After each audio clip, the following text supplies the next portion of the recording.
Perfect.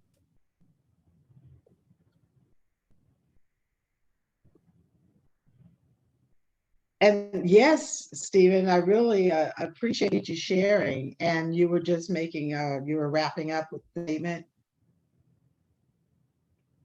Yeah, I think the big thing for us is, again, we don't feel like we have it mastered, but you have to be, I think the theme of today is going to be intentional, right? We talked about Yes. being intentional and balanced, but intentional in your strategy. Um, Yeah. Great talent, Yeah. to be honest, they're sought out. They're not necessarily always, the ones waiting on the sideline. And so for us, it's about being intentional about how we're reaching out through our external partnerships and making sure we're reaching deeper into the talent pool, particularly with the newer generations, and the new talent coming out of some of the finest institutions to just make sure that they see McDonald's as a potential employer. Yes. And at least if we can start the conversation there, then we can showcase roads and kind of the promise of, being with brands like ours, kind of like how it's worked out for me. Yeah, and I was so glad to hear you talk about I guess the reassessment and your approach, your talent approach, talent acquisition approach to partnerships in ensuring that they're aligned with what your goals are. And I'll be honest with you, that is something that has been lacking in the overall marketplace. And then to specifically hear you talk about the pipeline development from your franchises into the organization. And I don't, to be honest with you, I don't know why, that talent isn't curated. I mean, look at you. And particularly when most of them are a lot of them are college bound anyway. So I Pam, am really Pam, glad you shared. Pam, if you're Mhm. okay with it, I think you Yeah. make a great point, and I want to click into it. Yes. I think a lot of times, and it was funny, like I said, I was talking with talent. There's this fascination that brands have with uncovering like the next group of great talented individuals, and there's this notion that those individuals are external, right? You believe there's this fight for talent, and you got to go to all these different corners of the earth to find these individuals. Sometimes the Yes. reality is they are sitting within your organization. And I would just challenge the leaders to say, are you doing everything it takes to cultivate and develop your talent? When we talk about mentorship and sponsorship, when we talk about, our ERGs and the level of employee engagement, when we're talking about career mapping, I mean, those are just three, circumstances right there where I would say if you don't have strong plans in place or you're not executing the plans relative to cultivating and developing your own talent, the interesting thing is that great talent that you're out searching is Yeah. sitting in your organization and they're looking to make their transition somewhere else. And so I Yeah. would say, focus on the internal first, right? There's nothing that says that, external recruiting, obviously that's a necessary component. And in some Yes. regards, you may believe you've come to a place where you've done your talent assessment and you just don't have the leadership that you need to move things forward. And that's okay. That's why you implement the respective strategy. But I would say we also everybody wants to stem attrition. And we're talking about retention. That's for a reason. But you've got to make sure you know who the folks are. Stay interviews, great way to get underneath issues that exist with talent that they'll leave, and then you hear it in the exit interview. We'd much rather be doing more stay interviews than exit interviews, right? That's The right. whole That's intention right. is you uncover things in the stay interviews. So anyway, I know you were going, somewhere with your points, but I just thought that was so fantastic No. that you touched on that. Yeah. It's an opportunity. Well, no, I appreciate that we're having this conversation because you're also talking about in the midst of restructure and acquisition that you're still being very focused on your talent and representation goals. And that was a critical point because I will tell you, I had a conversation with the big merchandiser just yesterday and some training they participate in that said that they halted their strategy doing Zoom and while they were going through their restructure, and now they're getting back into doing it. major merchandiser. So I think what you're saying is critical because, but you use the word intentional. I mean, you say we have to be intentional in doing these and the leveraging of the of talent acquisition and talent management. And the three things that you mentioned, Stephen, you talked about career mapping, mentorship, and sponsorship, and folks are still trying to understand, the impact of those. So with you stating that, I'm going to just quickly just ask, by talking about career mapping, mentorship, and sponsorship. So how does leaders, how do your leaders continue positively influencing the sustainability of your pipeline through these type of programs? I mean, are you guys, while you're restructuring, are you continuing to invest in them? And then maybe how your ERGs and BRGs help contribute to the sustainability within your organization. But I know I asked a few things in that bucket. No, but I think it allows me to kind of maybe expand a little bit on some of the things that I talked about. The first thing in terms of sustainability. Again, if we're talking about retention, I think the first thing is you have to know your numbers. You have to know where your representation is. Yeah. I wouldn't call it a best practice, but I'm gonna just kind of share with you what we do here at McDonald's. That's the practice. Our team, we're sitting with leaders and we're making sure that the leaders are aware of where they sit from a representation standpoint. And we're talking about the opportunities that they have upcoming. And one of the areas of opportunity, right? Because again, I'm not going to sit here and tell you McDonald's got everything figured out. We feel great about where we are, and we are striving to use the word best. And what I would tell you is, we've talked about, getting further out on, when we understand that these talent opportunities are coming up, meaning like we're going to be hiring for, certain roles at all of the various levels of the organization. How are we leveraging, again, the best of what we have, both inside the organization and externally? When I say inside, I think it talks again much about, have we done the talent assessment to make sure we know who the high poles are, the high potentials are, who's the talent to watch, right? And so having that conversation with the leader to, again, make sure, A, here's current state, B, let's talk about kind of future state. Where do you want to go? Yes. And then, what's the way to get there? Let's look internally. Do we have individuals within your function, within your department that are there? If not, can we go broader? Because now if you have a talent leader at the table, they have the knowledge, they have the enterprise-wide knowledge of being able to say, well, we've got great talent in these other parts of the organization. Doesn't, promotion or hiring doesn't always have to be linear. I know, myself, I've been challenged. I think I told you, I started in marketing at some point in my career, moved over to communications, and now I'm sitting in human resources. I've always been somebody that's been driven by learning about new parts of business. I had a mentor years ago that always, used to tell me, know enough to be dangerous. Any room that you walk in, know enough to be dangerous. And that meant kind of expanding your skill set. And you have talents that are out there. They need that to continue to keep them engaged. And because that's the way that they see growing their career. So I would say the first thing about sustainability is, again, having, again, those conversations to make sure you're managing your processes internally. Then we talked about the external partnerships. I'm gonna come back to that because it's near and dear to me. I have the privilege of working with so many organizations like Diversity MBA and others to help us to secure the talents. Again, TA, we're working on, what, being or showing up at a career fair looks like. We're looking at the job sketches and the job scoops to make sure we really are being, focused on getting, not just putting the jobs out, but like, where are we placing them?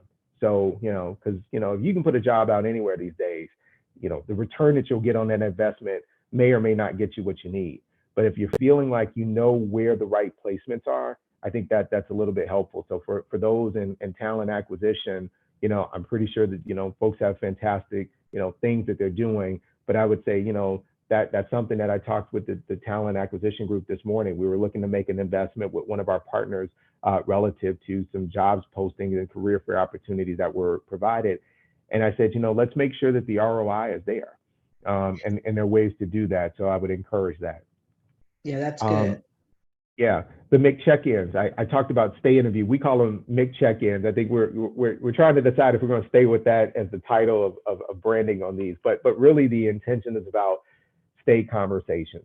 Now, I here's like the that. Let question. me just say to you, I like that stay interview. So I love that Yeah, that term. So don't lose it because I think that means something. Interviewing for sustainability, interviewing for your I love that concept. So and yeah, that yeah. practice that you do. Yeah, and it's one that I know others are doing probably at varying levels. I think we've even challenged ourselves to say how are we having them across the board again, our high potential talent, but also just how do we continue to do pulsing across the organization to make sure we're hearing from everybody. Now the caution I will offer to orgs is as we think about there's always this fascination in getting feedback from employees. But I would also have you to look at the sequence and how you're doing it. I talked about this just yesterday with Reggie and a few others. You know, when you find as an employee that you're constantly asking me for feedback, but I don't see a level of response or action being taken against the feedback, it makes me less inclined to continue to participate. So as an organization, we look at participation rates, all of us do. And we're not pleased when we see that the participation rate is where we thought it should be. We always want 100% participation. But I would say, if you looked at it to say, what, this is now the fourth or fifth time you've asked, an employee for feedback. And feedback isn't always in a formal session, it's in an informal. Think about on a daily basis, people are asking, how are you doing? Leaders sometimes, start their meetings, I need feedback. How did that go? We're constantly being asked for feedback. But the thing about feedback is it to me is tied to results. It's tied to action, it's tied to response. So make sure as you're getting feedback from your employees that you're thinking about the frequency, but then what's the action plan? What are you doing against it? You have to be able, and it's not even just about taking the action, Pam. It's also about then communicating to the parties, Yeah. you told us this, here's Yes. now what we are doing in response to. Stephen, I just have to say, you took the words from my mouth. Yes, because you're talking about, and I just want to use this word, but you're talking about transparency, and you're explaining what that is. And there's nothing wrong, right? To your point, in being transparent as you're collecting the feedback. To your point, Yeah. I mean, isn't that part of what people want to know? And is it difficult for you to be transparent and saying we're looking at this time frame to share what the actions are? I mean, is there something that's not what do I want to say? Not as comfortable or not a reality or realistic for companies and for leaders to say we're collecting this data, but we're looking, to give you some feedback on what the actions are going to be in the next 3 to 6 months. I Yeah. mean, not just Yeah. the results, because the results you get pretty quickly, but to do something about it. I mean, Yeah. what is, I mean, you're talking about that. You're bringing that up to your senior leaders. We need to do this. So what are you guys doing with that? How are Yeah. you responding? Yeah, and I would even offer. I think you're right, and I would offer an exercise. Before you go back and ask for feedback in an upcoming session, what trends are included in the feedback mechanisms that you've taken on before, right? At this point, firms typically have years of pulse and engagement feedback. I would That's say right. start there. Start looking in that data to say, are there themes that have come up year after year? Guess what? If that's the case and you haven't did anything against it, chances are it's going to come up in the next cycle. And so again, rather than continue to focus on the feedback capture, I would say focus on the action. What have you done? How are you communicating what you've done? And then, ultimately it's fine, it's fair to continue to get that feedback, but man, know that, employees are watching to see what you're doing with it. Yeah, that's so good. Thank you for sharing. So I just want to, oh my goodness, this has been so rich, and you guys are also setting. I mean, you're setting the stage in that, or you're telling the world that, hey, just because we're going through a restructure, this work doesn't stop, and we Yeah. have to continue to do. And somewhere in it, people may think that it stops, and so we're saying no, it doesn't stop. This is an opportunity to not only reflect and uncover, but to basically lean in and to even accelerate, what you're doing. And I love the fact that you said, hey, before you go collect new data, uncover what you already have. Look at the themes that you have and what opportunities you have to create, solutions. So I love that.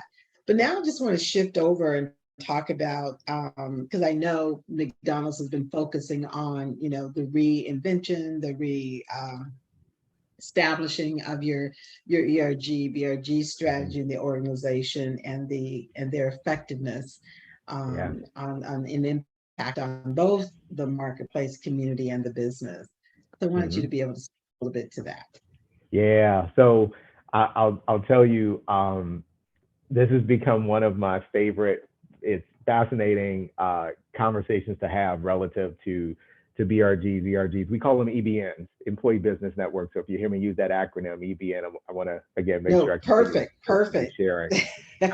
So, so what's fascinating is as I talk about the reorg, talk about the new role I stepped into, I now inherit the EBN strategies here in the U.S. and global, right? Because I can tell you, we'll talk about kind of where I think we've done some good work, but I'll tell you where our opportunity is. It's about going global.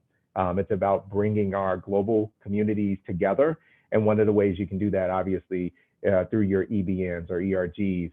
We've got chapters throughout different markets around the globe. But one of the things that we're talking about long ball is how do we extend our U.S. footprint? We've had these EBNs, some of them that date back to the 80s. How do we take these EBNs ultimately global? So, so starting where our opportunity, but where we've been good, where we've been great, I'll go back to, the week after the reorg. And we did some listening sessions with the chairs of many of our networks. And Pam, it was so eye opening for me personally to sit on these calls again, having now coming into the role. And we had all of our leaders expressing on behalf of their networks the concern, as you can imagine, particularly marginalized or underrepresented groups during times of reorgs and restructures. We know, empirically that those communities tend to get impacted the most. I'm proud to say that I think we were thoughtful about all of our communities relative to how we went about accelerating the arches in the plan, but yet that week we were hearing our networks getting deprioritized. Will they be supported? Will they become taboo? Should I be focused on, my day job and leave extracurricular things alone? I mean, there was grave concern out in the marketplace. And I'm talking about from leaders of all levels of the organization. And what it said to me is, first, it's like, wow. Like, I mean, I've been a part of EBN since I've been at McDonald's, but I mean, the level of connection or the concern that was out there was pretty alarming to me. I think when you and I were together at the conference a month or two ago, one of the things that I offered was check in on your people, and we talked a little bit about what that looks like. And so it was ironic that during this check-in I uncovered that we need to elevate this, and so I've really taken this on as one of my highest priorities. And I think there are a couple of things I would offer in terms of, where I think, again, we've made some good progress. First, and I'm gonna just give a shameless shout out to Dr. Rodriguez, who I think we all at some point have come across in our career. And he's, the passion that he has and the leadership and the work that he's done relative to ERGs with so many brands. I think he's got a slide where he's got logos falling off the slide. He's just worked with so many people. You owe it to have that conversation with Dr. Rodriguez and really learn from the knowledge that he had. We had an ERG summit last year. We had him in, and he talked about the 4 C's, commerce, community, culture, and career. And, and the question is, Where are you in your business cycle? And are those themes applicable to you? And for us, we talked about career and culture. Those are the two that we decided that we were going to move forward with our ERGs through planning last year. And so, how do we break those down? I'll talk about, career. We've done a couple things here. One, we have an officer people goal where we talk about, that idea of connecting leaders to employees at levels of the organization for purpose of mentorship. And that has yielded some great results. We're in the second year. Obviously, we felt like we saw enough progress year one to bring it back. And what I'm finding is that there are great new connections being made. And this isn't a linear circumstance where if you're a leader, you go find somebody in your immediate org. This is about looking across the organization and really challenging yourself. Find somebody that doesn't have the background that you have. Maybe isn't working in the part of the business that you are. So now you're creating connections that, are functional in nature, but they bring a whole nother cultural aspect to the dynamic. So that's something that we've been focused on. The mentorship.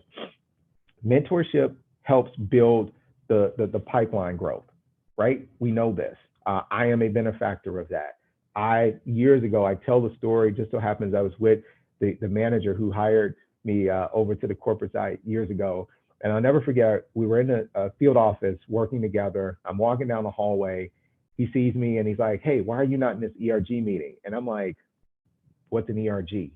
He literally grabs me by the jacket, walks me into a room, and on the other side of a wall that I had walked by at least 5 times that day, there were 30 African Americans connecting in this MAC2. We call it MAC2, the African American Council. They were having a MAC2 meeting.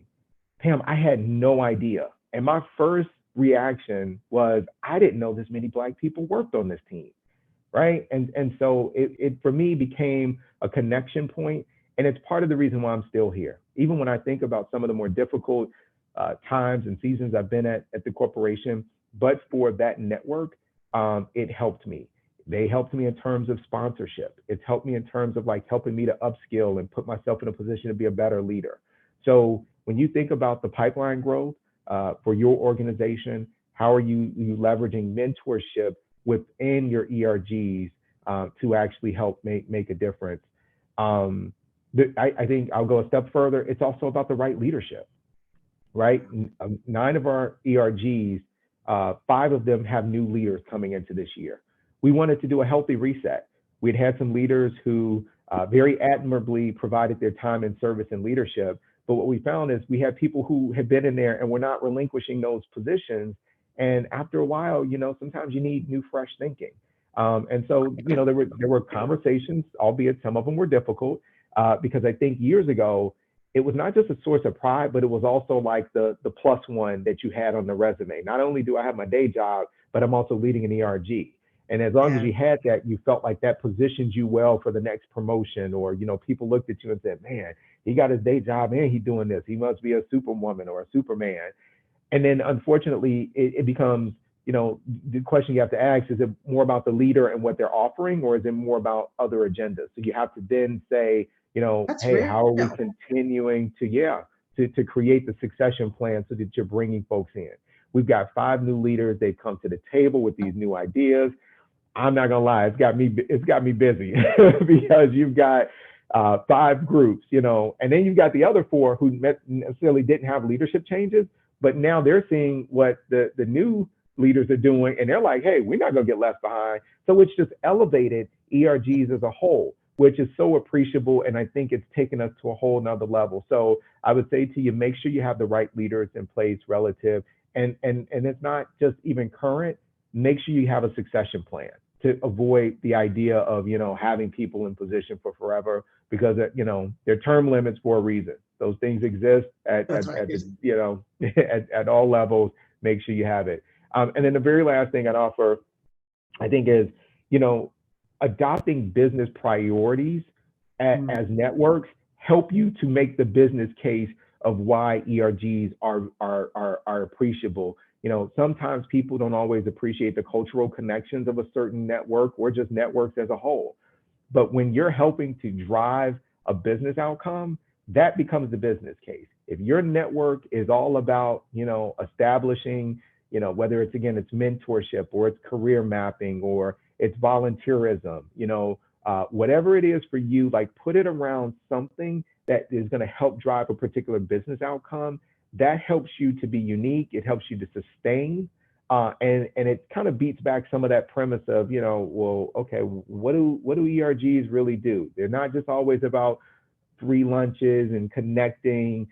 It's so much more than that. It's about deep understanding. It's about learning from each other. It's about building broader networks. It's about mentorship. And now if you add business outcomes on top of that, now people on the outside want to be a part of the network. So, and then they have a new level of importance. So just a few thoughts there. You know what? Oh my goodness, I'm telling you how rich this is. And this is so great for organizations, that are just starting. And I mean, we wanted to say, how do you maintain relevance and sustainability while going through change? I mean, it's constant. And you just described all that it requires to do. So my question is, when do you sleep, Stephen? When do you get to, so, so as we wrap up, I mean, it's just, you really, just talked about the value of your EBN, and you talked about what it's supposed to do. And that's what I love. It's supposed to help upskill, reskill the next leaders. That you talked about internal. This is what your organization is doing in terms of building out the next group and providing exposure. And I know I'm not supposed to say, hey, that's great that leaders don't want to leave their roles, but it's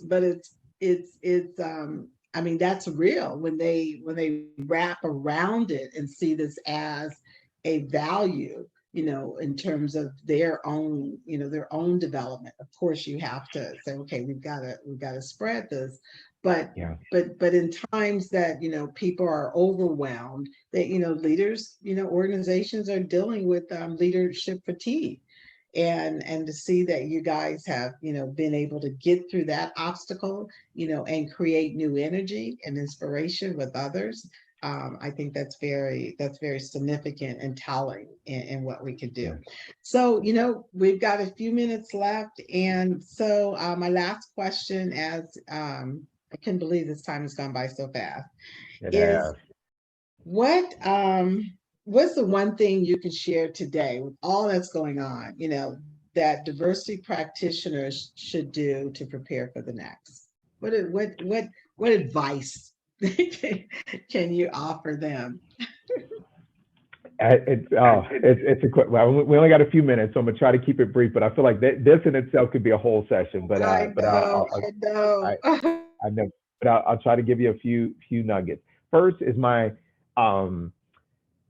shameless plug. Continue to check in on your people. That is different from getting feedback.